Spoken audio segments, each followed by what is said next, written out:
Trump సంచలనమైనటువంటి వ్యాఖ్యలు చేస్తున్నాడు ఇప్పుడు అమెరికా. అక్కడ ఉన్నటువంటి అక్రమ వలసదారుల్ని విమాన ఛార్జీలు పెట్టి $2,600 కూడా ఇస్తాం వెళ్ళిపోండి అన్నాడు కదా. దాని గురించి సోమాలియా అక్రమ వలసదారులు ఇప్పుడు మిన్నోసోటా రాష్ట్రాన్ని విడిచి వెళ్ళడానికి ఇష్టపడడం లేదు. ఆ రాష్ట్రం మొత్తం నాశనం చేశారని ట్రంప్ అక్కడ ఉన్నటువంటి డెమోక్రట్ నాయకురాల మీద విరుచుకుపడుతున్నాడు. ఆవిడే పెద్ద వేస్ట్, అక్కడ అవినీతి పరురాలు, విపరీతంగా అక్కడ కరప్ట్ చేసింది, ఆ రాష్ట్రం మొత్తం కరప్ట్ అయిపోయింది అన్న విధంగా మాట్లాడాడు.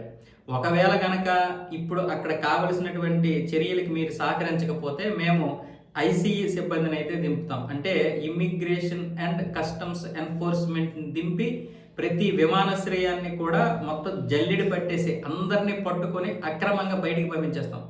అప్పుడు వాళ్ళకి రావాల్సినటువంటి విమాన ఛార్జీలు ఉండవు, అలాగే ఈ డబ్బులు ఏవైతే ఉన్నాయో నష్టపరిహారం కింద 2,600 ఇస్తున్నాం కదా, ఆ విధంగా కూడా ఉండవు. కాబట్టి మీరే నిర్ణయించుకోండి, ఇదే నా చివరి హెచ్చరిక అని చెప్తున్నాడు. ఇప్పుడు అమెరికాలో ఇది ఒక పెద్ద చర్చనీయాంశమైంది.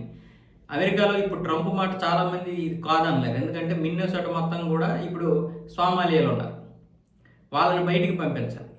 మిగతా విషయాల్లోనేమొచ్చేసి ట్రంప్ని సపోర్ట్ చేయలేకపోతున్నారు. ఆ విధంగా కొన్ని విషయాల్లో ట్రంప్ మంచిగా చేస్తున్నాడు, కొన్ని విషయాల్లో పిచ్చి పిచ్చిగా చేస్తున్నాడు. ఇరాన్ విషయంలో ఇప్పుడు అమెరికా మొత్తం మీద కూడా వ్యతిరేకత ఉంది, ఎందుకంటే ఆ డబ్బు అంతా ఇలాగే నాశనం చేసేస్తున్నాడు యుద్ధాల పేరుతో. అక్కడేమొచ్చేసి జలసంధిలో అన్ని నౌకలు ఇరికిపోయాయి. ఇప్పుడు ప్రపంచం మొత్తం మీద కూడా అమెరికానే దోషిగా చూస్తున్నారు. మా యొక్క పన్నులు వృధా అయిపోయి మమ్మల్ని దోషులుగా చూస్తున్నాయి ప్రపంచ దేశాలు అన్న విధంగా అమెరికా నాయకులే కదా, అమెరికా ప్రజలు కూడా అదే విధానంతో ఉన్నారు.